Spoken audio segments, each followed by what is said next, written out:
ঢাকা থেকে সিলেট ঘুরে বিপিএল এখন বন্দরনগরী চট্টগ্রামে।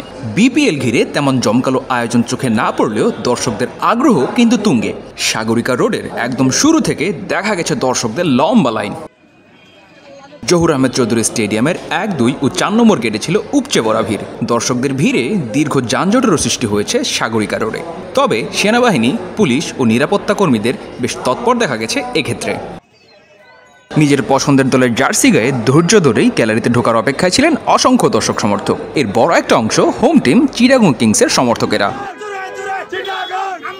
টিকিট নিয়ে ঢাকায় যেমন বিশৃঙ্খলা, অস্থির পরিস্থিতি লক্ষ্য করা গেছে, চট্টগ্রামে সেটার বিপরীত চিত্র।